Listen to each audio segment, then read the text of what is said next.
All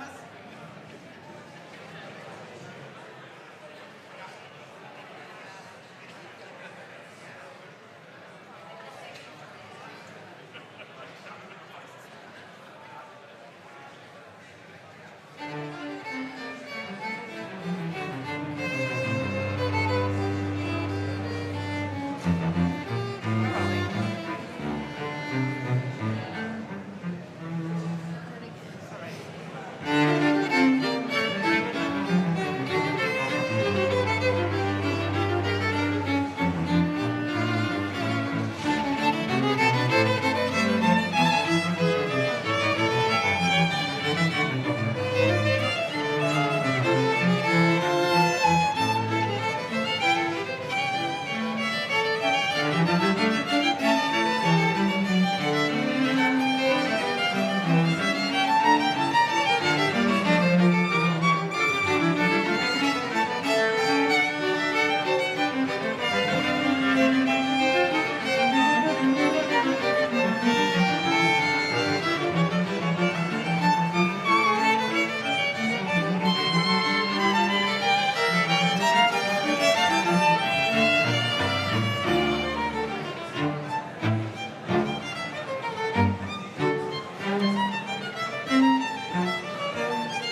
Good afternoon and welcome all.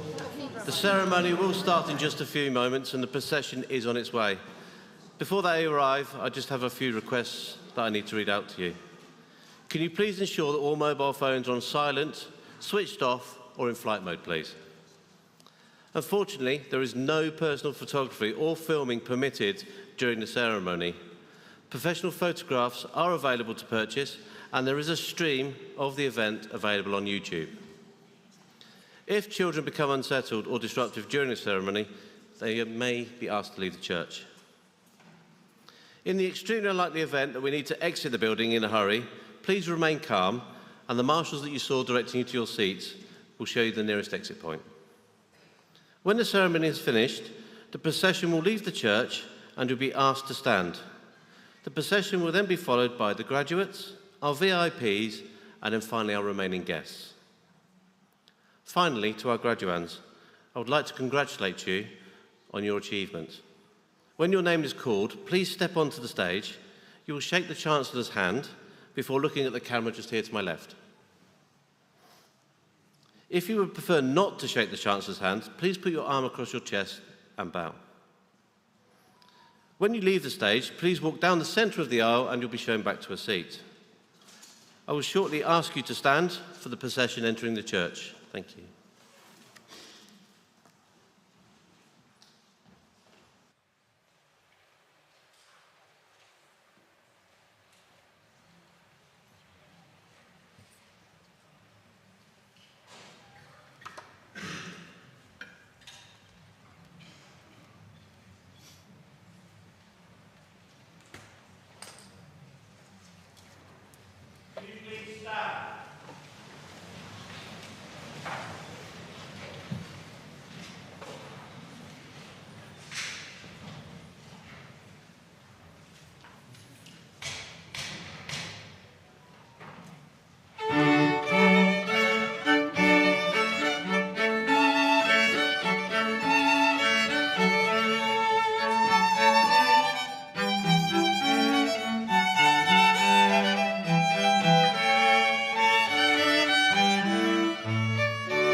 Please be seated.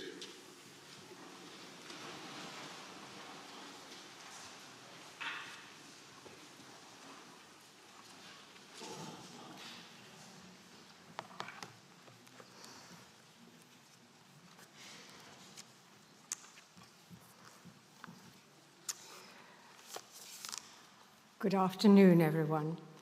My name is Mary Archer, and I have the honour to be the Chancellor of the University.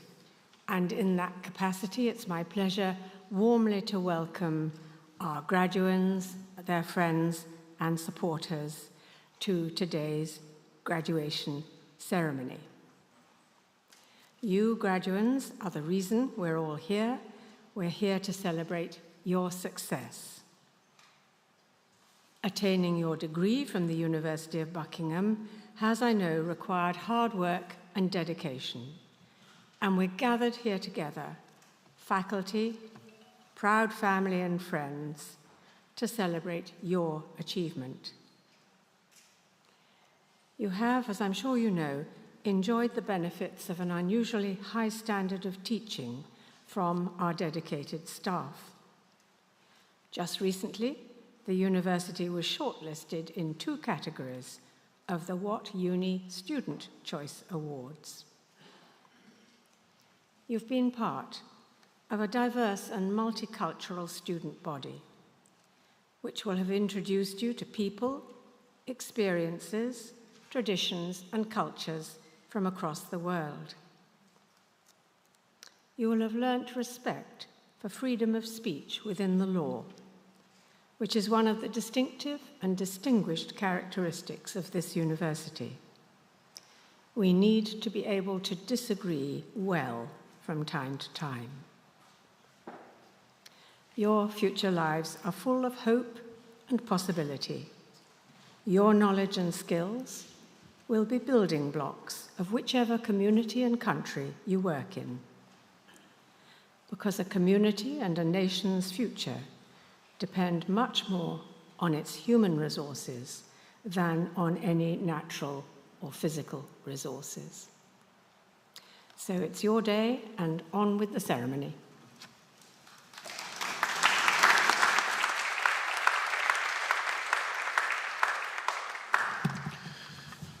Dame Mary, Chancellor, Brian Clegg, Honorary Doctorate, Ronald Lehman, distinguished guests, faculty, Dean of Postgraduate Medicine, Dean of Computing, Pro-Vice Chancellor, Registrar, faculty members, and dear friends, and of course, last but by no means least, our graduands who are here today to graduate from our university. You and your loved ones can rightfully be proud of your achievements that have brought you here today. Now, typically, after the ceremony, Dame Mary and I love to go and meet you in the marquee and exchange some discussion. And at an earlier ceremony, one of the distinguished guests came up to me and said, do you mind if I'm honest with you? And I said, no, I value honesty greatly. And she said, well, your talk did go on a bit. And I realized, but you were very good at shaking hands with the students. So I realized that perhaps honesty is not as valuable sometimes as it seems. Now, you are graduating from the university in 2025, which is just 1 year short of the 50th anniversary of the opening of the University College at Buckingham on 6th of February 1976. And the matriculation speaker on that day, at that time, was one Margaret Thatcher, who stood in this very spot that I'm standing on here, and she opened the university. And her speech was a rousing defense of freedom, because this university stood right from the beginning for academic freedom, freedom of speech, and independence.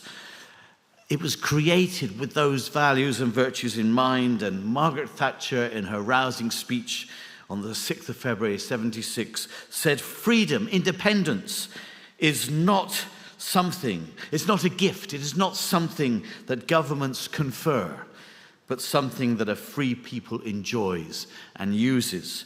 And she was very close to the university. She guided us through the Privy Council in 1983 when we gained our degree awarding powers as the University of Buckingham. And when she, shall we say, retired from politics, she became our much-loved Chancellor in 1992. Our much-loved Chancellor, as Dame Mary is indeed our much-loved Chancellor to this day. Now, I know that in some quarters there may be mixed feelings about her. No, not Dame Mary, Baroness Thatcher. For instance, I was recently in a former mining village in County Durham, and a gentleman walked past sporting a T-shirt. Now, you should know, those who are not from this country should know that the mining villages in the northeast of England were particularly badly affected by, let's say, by the premiership of Margaret Thatcher. And this young man, this older man, walked past me with a T-shirt bearing the legend, "I still hate Margaret Thatcher." But contrast that with a visitor I had to the campus recently, one of the first cohort of women MPs from Bahrain, who was thrilled to discover that we have this connection with, as she said, an international icon who has done so much for the cause of women. Margaret Thatcher, of course, told her local newspaper in 1970, "There will not be a woman prime minister in my lifetime," she said, "because the male population is too prejudiced." And 9 years later, in 1979, she was, of course, that first woman prime minister. And I tell you these stories just to let you know that at Buckingham, we are so proud to stand on the shoulders of giants like her. We, like so many people, in fact, who have been part of the family of our university, those we admire in particular exemplify values of leadership, resilience, and determination. And we can draw inspiration from their examples as we embark on our own journeys of discovery and accomplishment. So this special graduation service is to confer degrees in computing and also in allied health and postgraduate medicine. And I do remember talking to a similar crowd. Was it 3 years ago when ChatGPT was first the rave? Only 3 years ago. And I told the audience then that I'd got ChatGPT, I called it ChatGBT, which sounded more logical, but anyway, ChatGPT, I'd got them to write 3 paragraphs of my speech and asked people to guess which paragraphs they were. No one got it right, by the way. But now I'm slightly more worried about artificial intelligence. I worry about allowing that it might just make us acquiesce in intellectual mediocrity while the machines do all the brain work. I worry about the rise of fake news and fake information, all made possible in the most enticing way by AI. And I know for centuries, older people like myself have worried about the impact of new technologies, which eventually have been pretty much universally beneficial. And no doubt most of you will argue AI will be the same. And I'm happy to be persuaded, and I'm happy that you have Professor Harin Selohaiwa at the helm, ensuring that the artificial intelligence that gets taught in this university is ethically based, and there's an awareness of some of the issues that I've mentioned. As one progresses through life, one learns themes, one has themes which guide your life, and if you may indulge me for 3 themes that I want to share with you that I think are important for you at a time like this. First of all, treasure time. We're not here for long. And I don't mean here in Buckingham, I mean here on this planet. When you are young, as you graduands are, it seems as though life is stretching out ahead almost forever.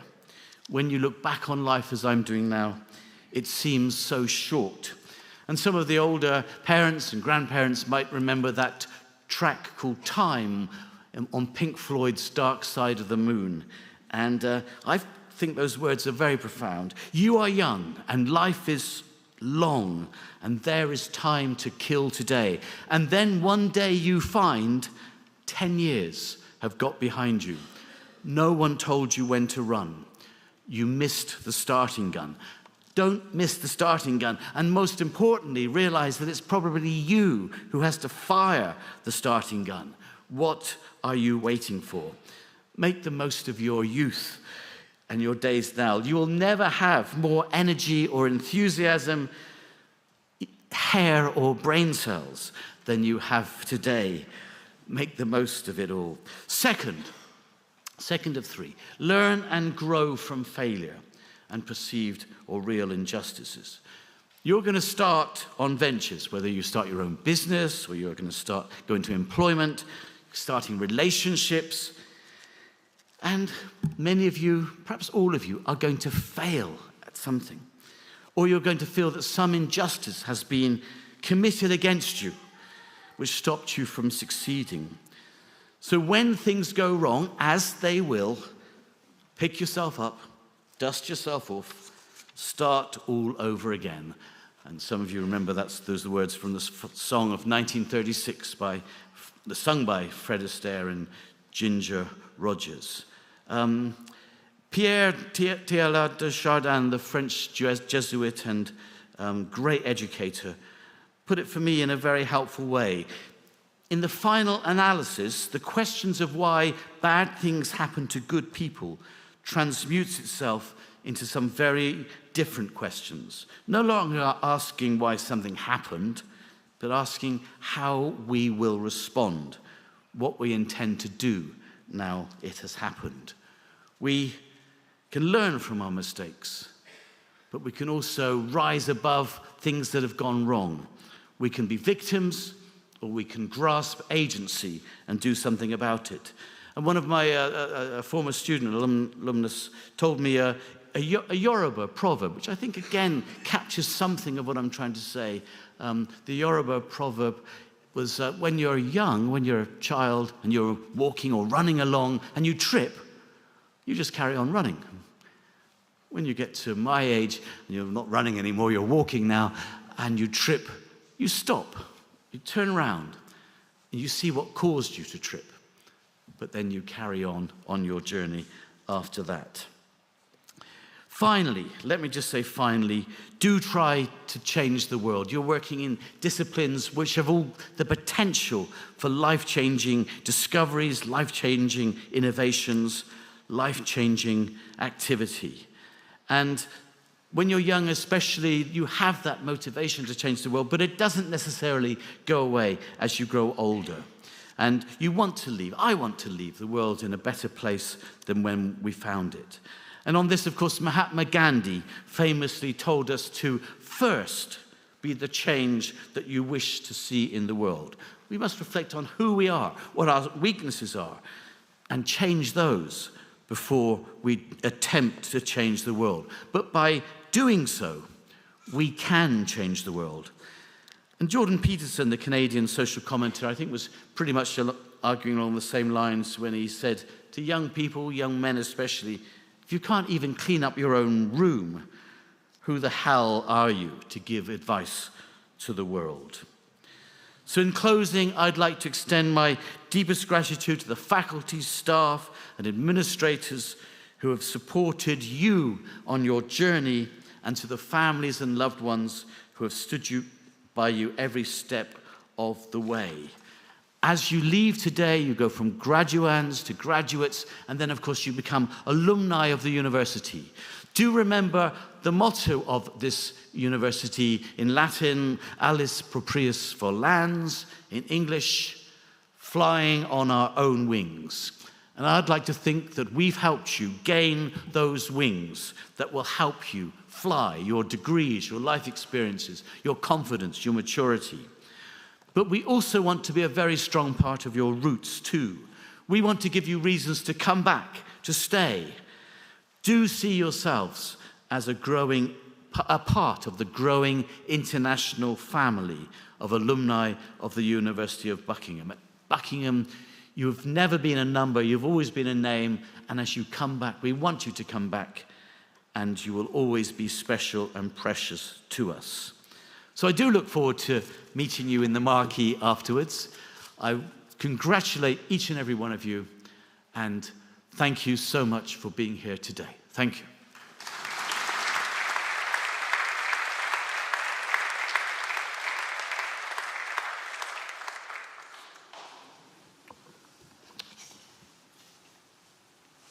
Chancellor, Mr. Graham Jones, University Orator, will present Mr. Brian Clegg for the degree of Doctor of Science, honoris causa.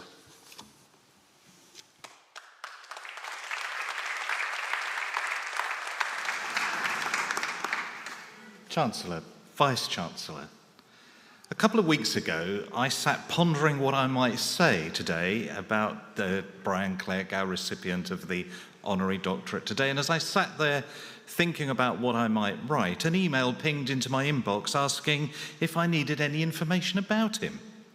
Now, whether you think that's just a coincidence or some kind of mysterious force in the universe doesn't matter. It reminded me of how interconnected the world is.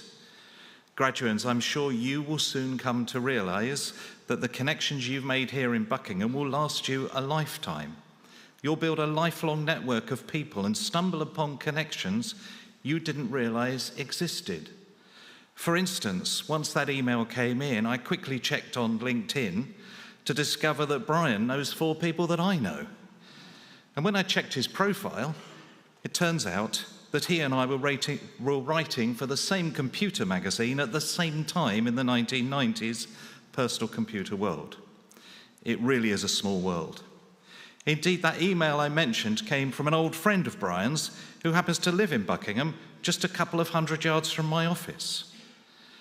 Brian's work, though, has taken him far beyond our small world here, writing about the universe, and as he told me earlier this morning, his most important selling book about the internet, about infinity.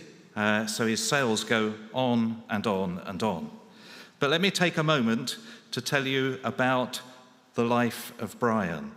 Let me travel back then to the beginnings of Brian's interstellar career.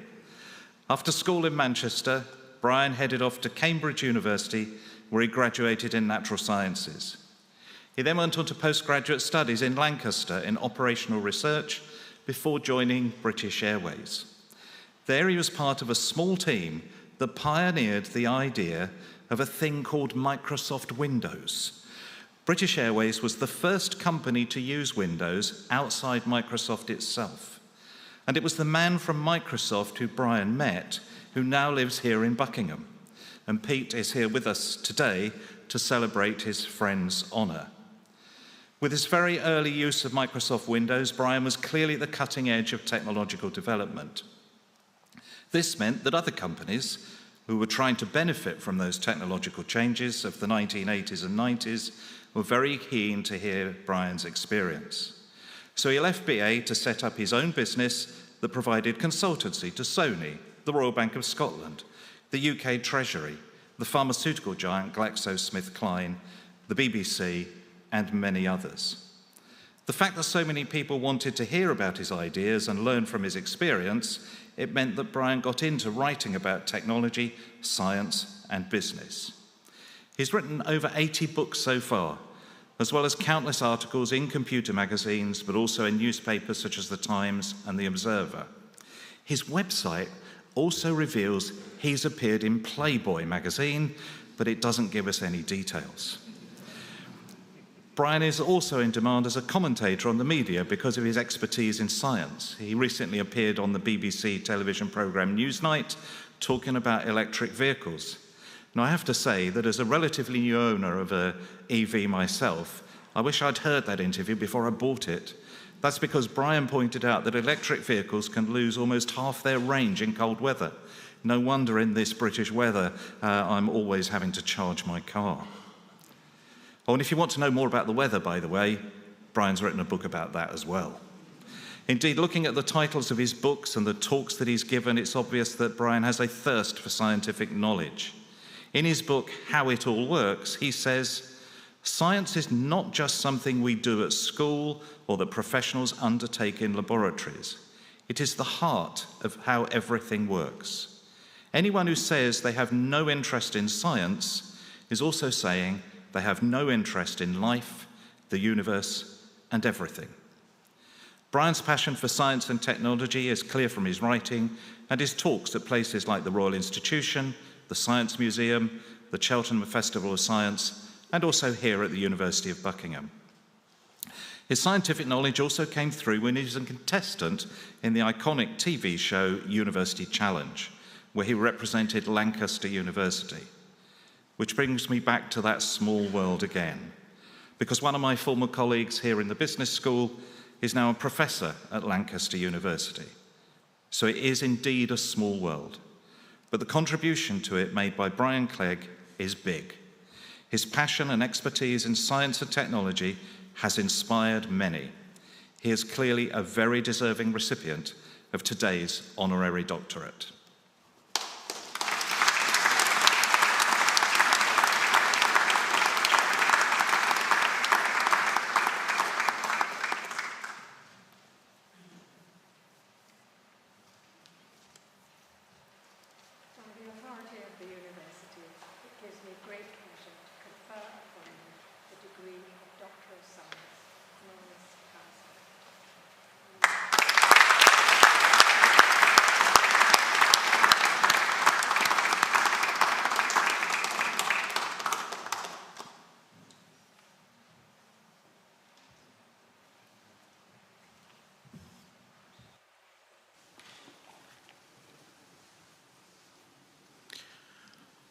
Mr. Brian Clegg will now reply to convocation.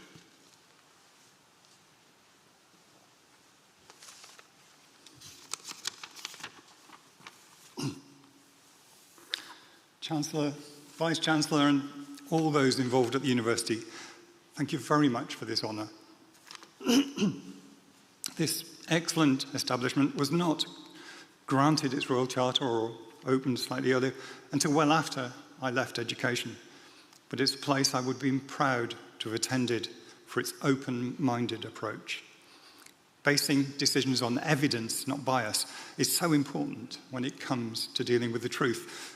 And truth is something it's essential to understand in my job as a science communicator.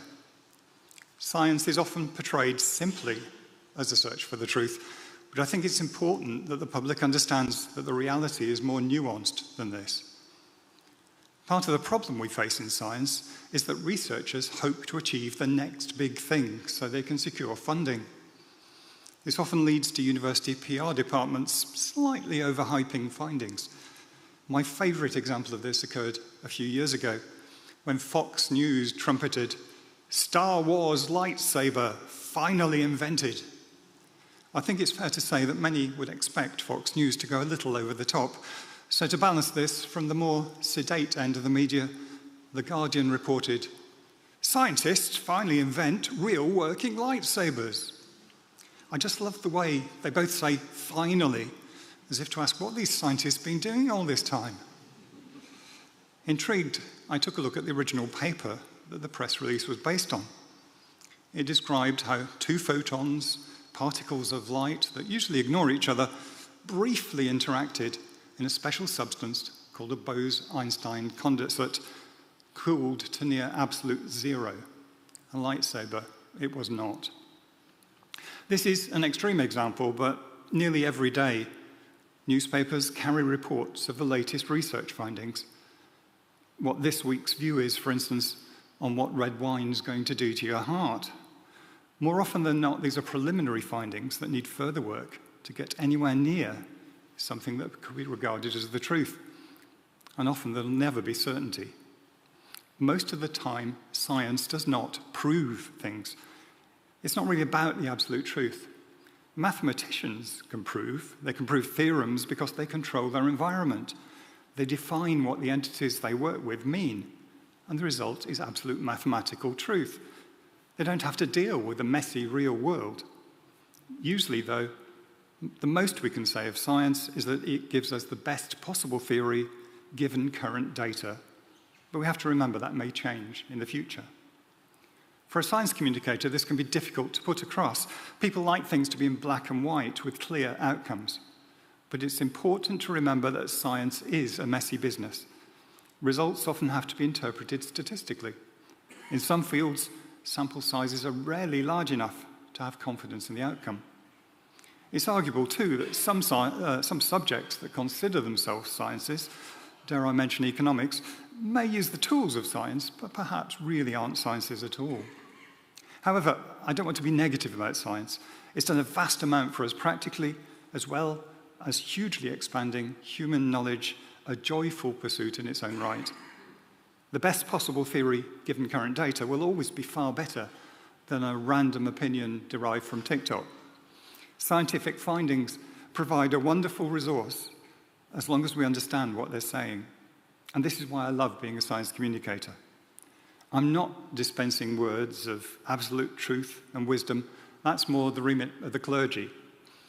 What I'm able to do is have the privilege of explaining these remarkable theories and why they provide the best understanding we have of the universe, unless new data changes our view. I hope that with the open-minded and thoughtful approach this university has given you, that you too can enjoy the fascination that arises from the scientific view of the world around us. By all means, search for the truth, but make sure that your truth is backed up by the best theory given current data. And if that's the case, I don't think you can go far wrong. Thank you, University of Buckingham.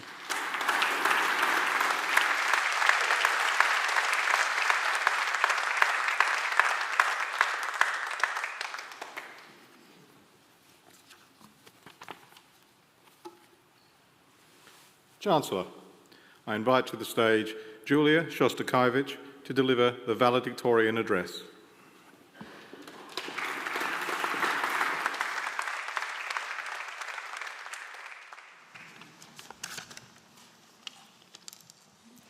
Esteemed faculty, proud family members, friends, and most importantly, the graduating class of 2025. It is an honour to stand before you on such a momentous occasion. Today, we celebrate not just a degree, but the sleepless nights, the caffeine-fueled library sessions, the 2 a.m. breakdowns, and the endless group chats trying to decipher what an assignment actually meant. We've been through it all: anxiety, pressure, self-doubt, but we're here. We made it. I want to take a moment to thank the Lillingstone Trust sponsors for their generous support to my education, to my tutors who guided us with patience and persistence, to my partner, thank you for standing by me through the chaos, to my friends who reminded me to laugh, and to my family, you are my foundation. Thank you for believing in me when I didn't even believe in myself. In an age of constant hustle, endless comparison, and the pressure to always be doing more, many of us feel this insatiable hunger for success, financial, academic, romantic, whatever form it takes. And it's easy to get swept up in chasing the next milestone. But let us not forget, life is what happens to you while you're busy making other plans. Let's remember to pause, to breathe, to enjoy the ordinary moments in between the extraordinary ones. Because this degree, this moment, is not just a stepping stone. It's a testament to our resilience, our growth, and our ability to keep going even when it felt impossible. So as we go out into the world, take the ambition, take the dreams, but don't lose yourself to the grind. Let joy, love, and rest be part of your success story too.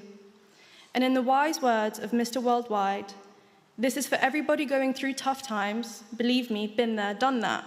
But every day above ground is a great day. Remember that. Congratulations, class of 2025. We did it.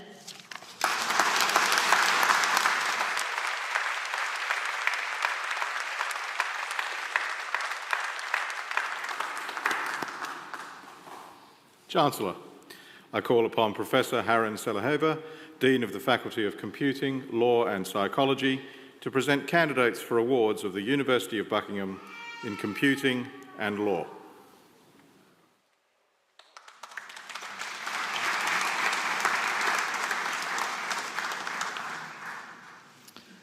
Graduates, you did it.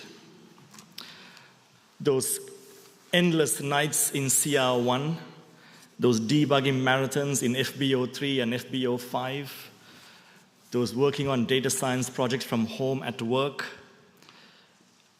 where you sweat over a missing colon and breaking all your backs just to solve where it was missing. You made it. Today, we celebrate more than just the end of an academic journey. We celebrate a beginning, a launching pad, a transformation. Each of you graduates is not only equipped with skills in computing, but with something far more powerful: the ability to question, to discover, and to innovate, and to do that ethically and responsibly. Over the past years, you've not only learned how to code, you've pushed boundaries. You worked on research that tackled real-world problems, from optimizing algorithms that make drug discoveries faster and smarter, to exploring the frontiers of artificial intelligence, data science, cybersecurity, and human-computer interaction. Your work has not just added to your grades, but to the body of knowledge in our field. Some of you built AI systems that could one day diagnose cancers earlier. Others explored how to secure our data and IT infrastructure, making sure that future technologies are not just powerful, they're safe and secure. Some dove into deep machine learning, robotics, natural language processing, areas that are shaping how we live, work, and connect. That's not just impressive, that's impactful. The truth is, computing is no longer just about technology. It's about possibility. It's about asking, what if? And then building the answer.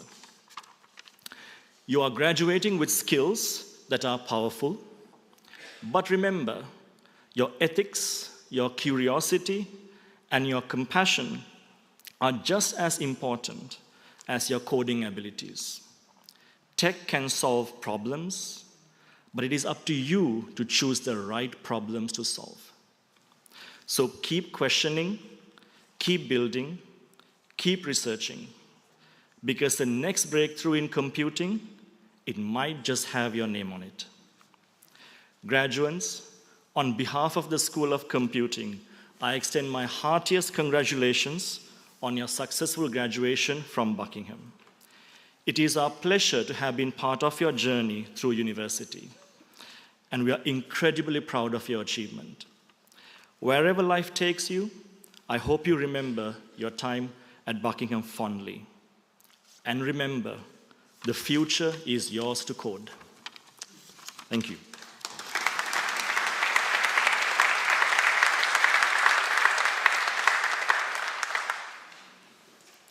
Chancellor, I present to you the graduates in Law and Computing from the School of Law for the degree of Bachelor of Laws with honors in law, Louis Groag.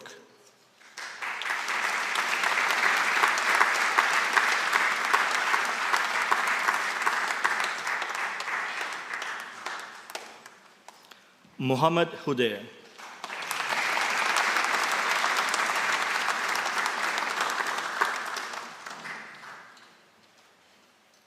Yesha Yakuba.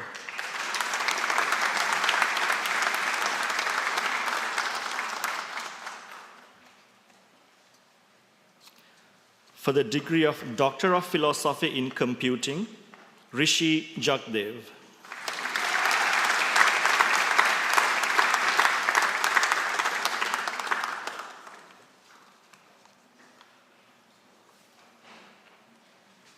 Matthew Paris.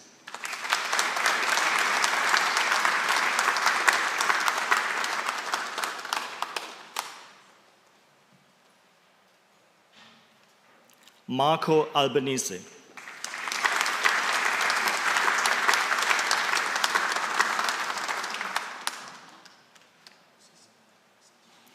Taha Hassan.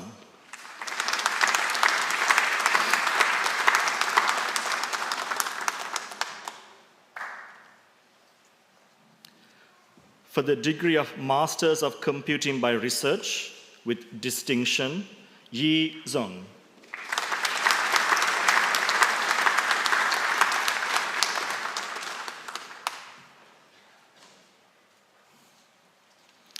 For the degree of Master of Science in Applied Computing, Abdullah Abdullah with distinction.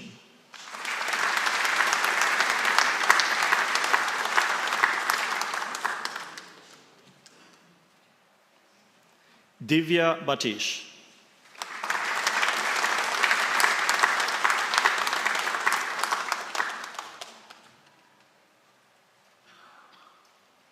Deepika Danola.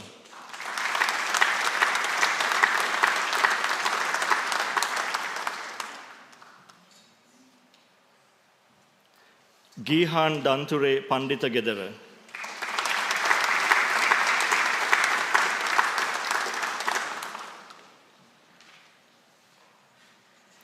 David Ijezi.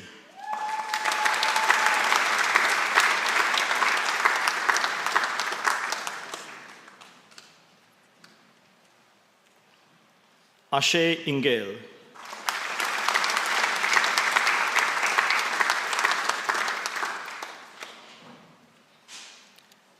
Luin Colette.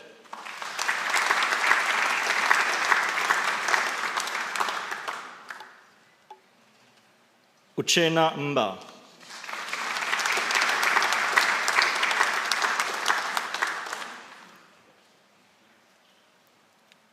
Anvesh Naraga.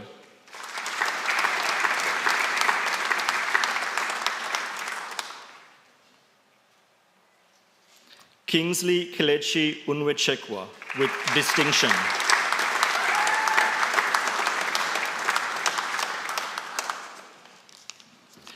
For the degree of Master of Science in Applied Data Science, Ayobimi Akinseloyin.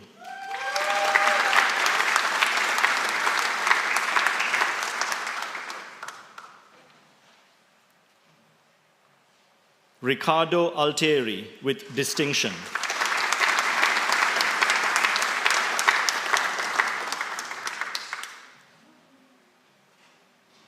Sylvia Bishnoi.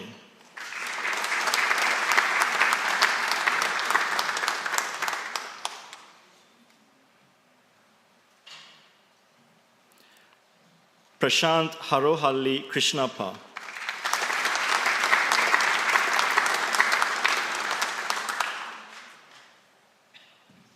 Cameron Hill.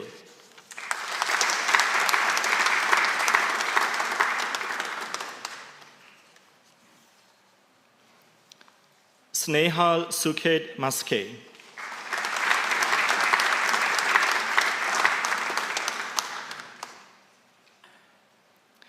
Kevin O'Brien with distinction.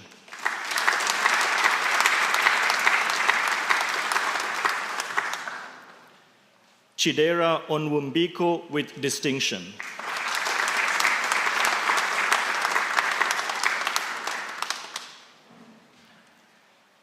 Leonard Onyuriuba with distinction.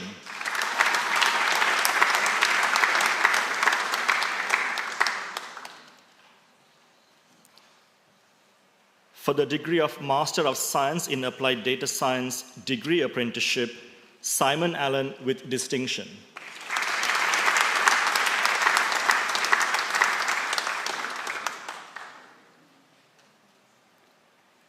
Matthew Butcher with distinction.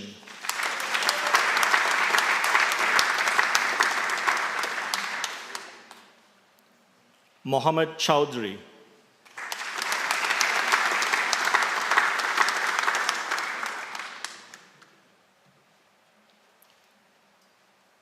Jack Davies with distinction.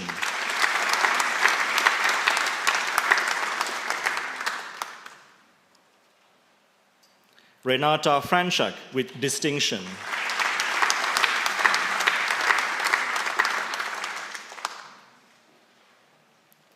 Nguyen Gia Hui with distinction.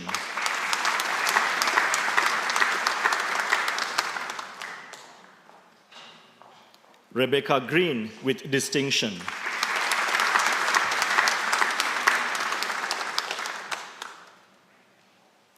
Frederick Hayder with distinction.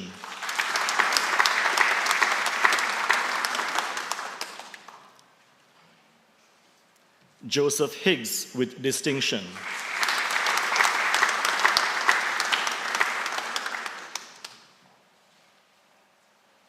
Alexandra Hubert.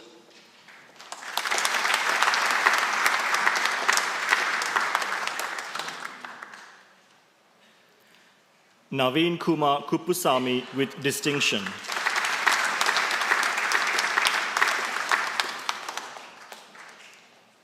Alex Maud with distinction.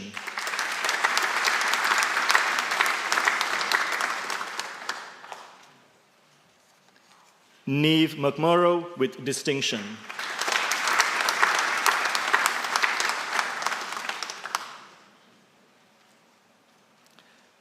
Sanjay Patel with distinction.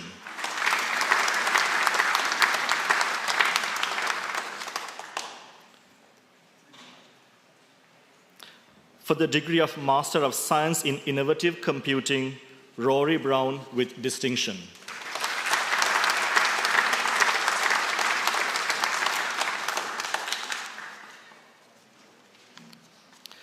For the degree of Bachelors of Science with honors in computing, Abdul Karim Boboy.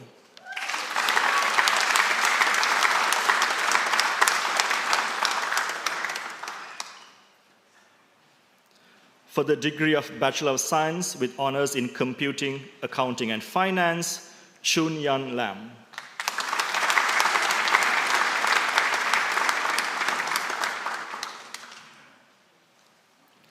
For the degree of Bachelor of Science with Honors in Computing, Artificial Intelligence and Robotics, Oriolua Dopemu.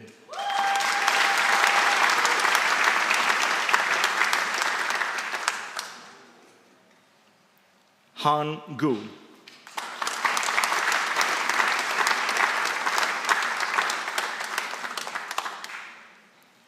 Chukwunonsu Monogolu.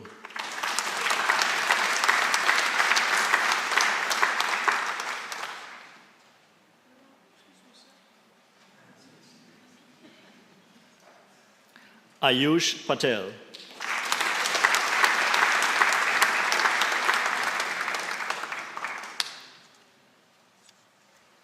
Hamish Zwain with first class honors.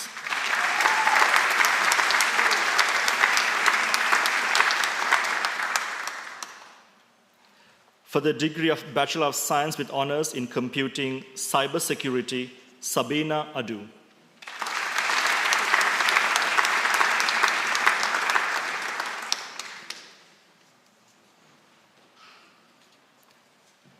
Jordan Aduba.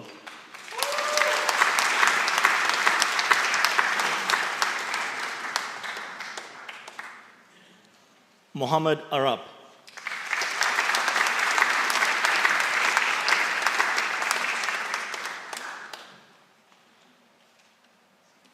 Amar Aziz.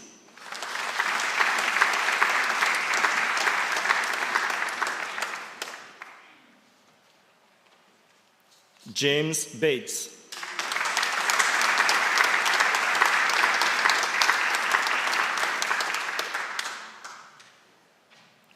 Oliver Bell with first class honors.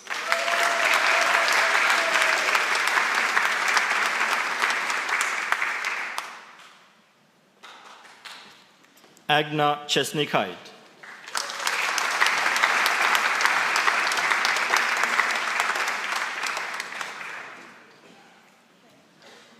Oluwapelumi Daniel Fasina with first class honors.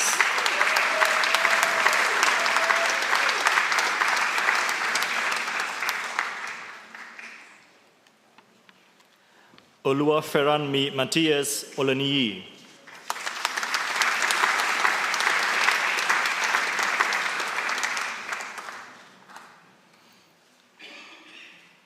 Hannah Smith with first class honors.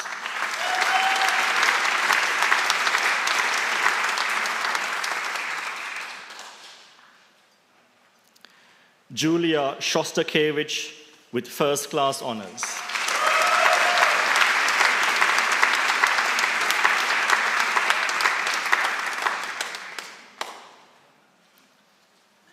Kiunde Tuzo.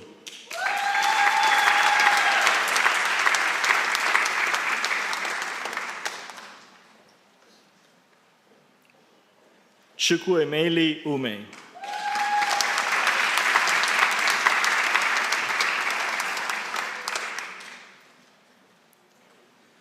For the degree of Bachelor of Science in Computing with Business Management, Benjamin Omayebu with first class honors.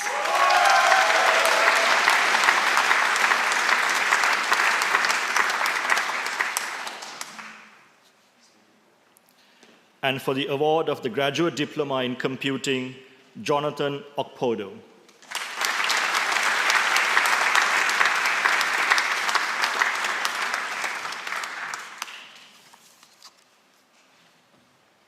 Chancellor, that concludes the presentation.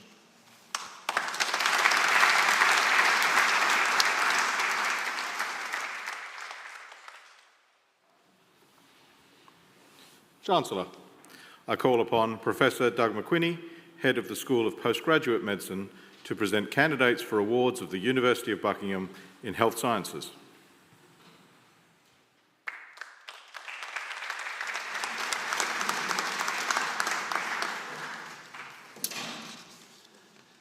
Today marks your achievement and success in the awarding of your degree from the University of Buckingham.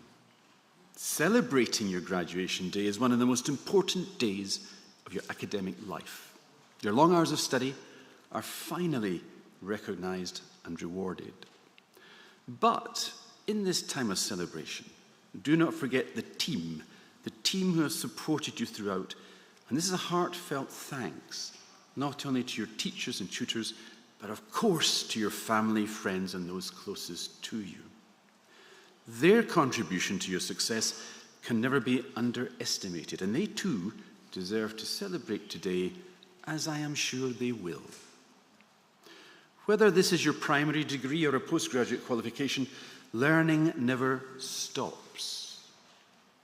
As a graduate, it is an ongoing commitment for your entire professional life. Never stop asking questions. Never stop seeking answers. All of you have inquiring minds, and that has brought you success today and will bring you success in the future in whatever career pathway you choose. And your second commitment as a graduate is to teach and train the next generation to uphold and even surpass your high standards of academic achievement. You are the students of yesterday, the graduates of today, and the teachers of tomorrow. Finally, may I congratulate every one of you on your graduation today.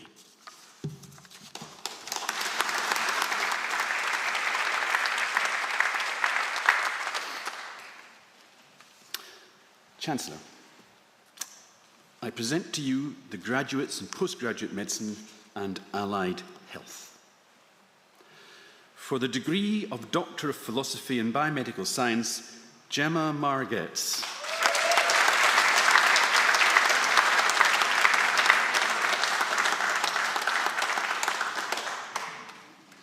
For the award of Postgraduate Certificate in Medical Education, Azhar Abdulaziz.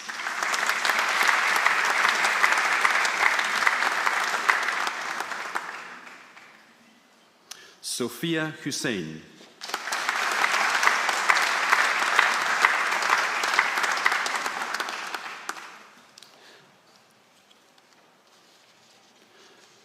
Manuela Andra Vidine.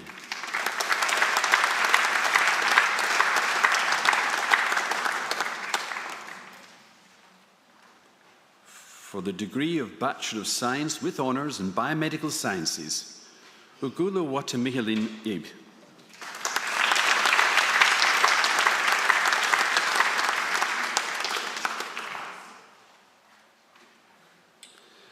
Abinaja Ilangovan, First Class Honours.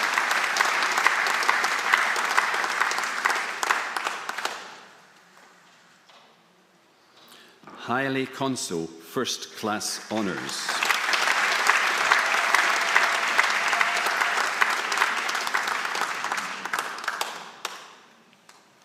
Sreshta Venkatesh.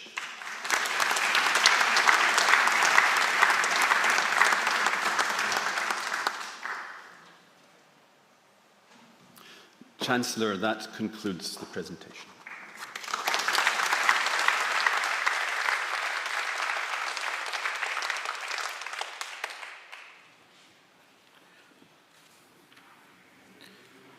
Chancellor, I invite to the stage Ronald Lehman to present the Finito Award and address convocation.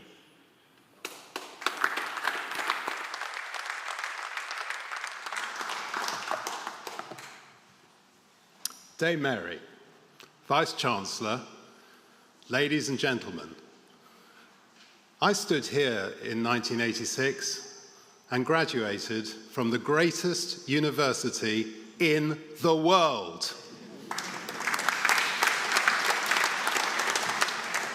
Now, after last year's ceremony, one of the graduates came up to me and said, "Tell me something, how did you manage to do that? Not being nervous, not being worried, remembering your lines?"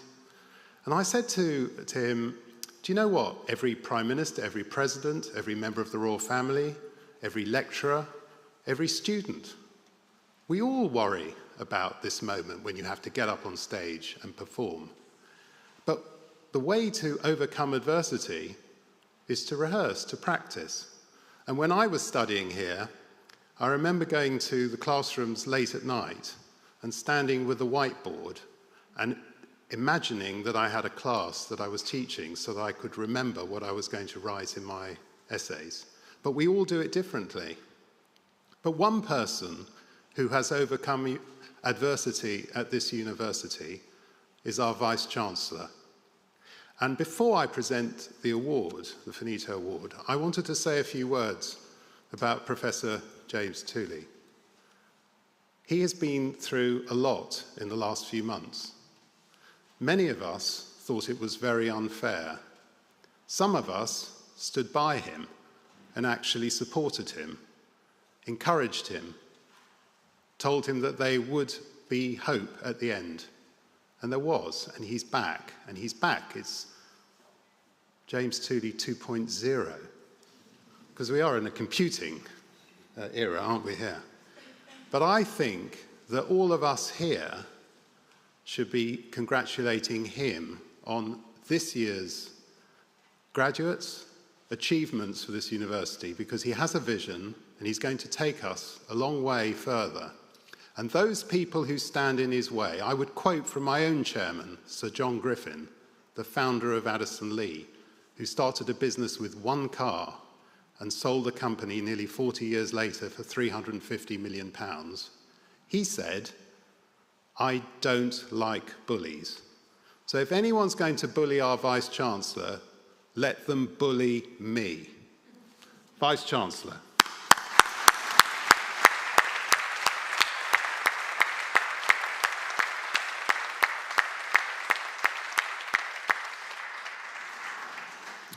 Now, this award is the Finito Award for the most promising, brilliant, outstanding graduate.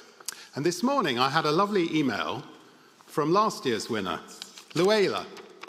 And she writes to me, "I have nothing but nice things to say about the university. My time there really shaped the young woman I am becoming." I've got lovely words from last year's winner. But this year's winner goes to Leonard Oniroba from the School of Computing. He receives a gold signet ring, which is absolutely beautiful. It's got the university logo engraved. It's thanks to Mark Evans at Bentley & Skinner, one of the finest jewellers in London, in Piccadilly. If you have the chance to ever visit the store, you really should, by the Royal Academy. The price of gold has gone up recently, but we are very, very proud to be able to present to you, Leonard, with this wonderful award. Thank you. Please come up.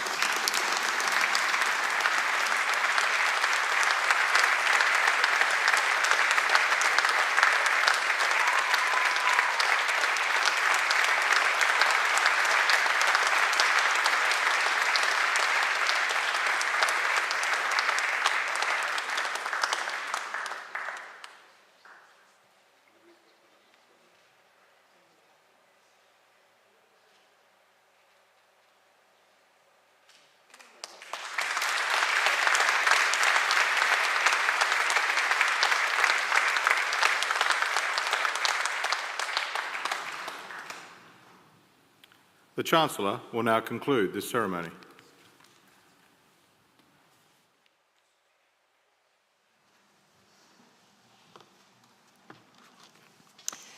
Well, as the Registrar has indicated, this ceremony is drawing towards its conclusion. But not before I have thanked Brian Clegg for speaking to us so wisely about the role of science and truth. As a scientist myself, a background I've never regretted, it's a special training, I think, that teaches you not only numeracy and accuracy, but respect for evidence and data rather than opinion. So congratulations to all our new graduates, no longer graduands, but graduates. You're now part of a long line of distinguished graduates from the University of Buckingham. But your graduation is not an end, it's a new beginning. You have much more to achieve. The world is a troubled place, and it needs you to meet the challenges of the future. Many people will have helped you on your university journey: your family and friends, your advisors and coaches, and above all, our faculty and staff. They have all rightly applauded your success, and it's now your opportunity, graduates, to applaud your family, friends, and lecturers for their part in your success. So let's hear it from you, graduates.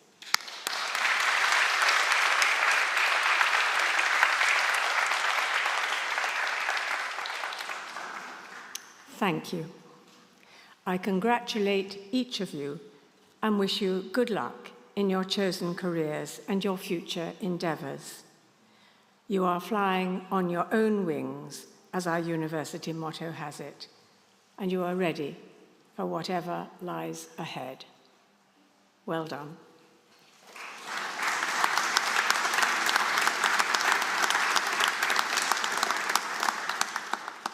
This ceremony is now concluded.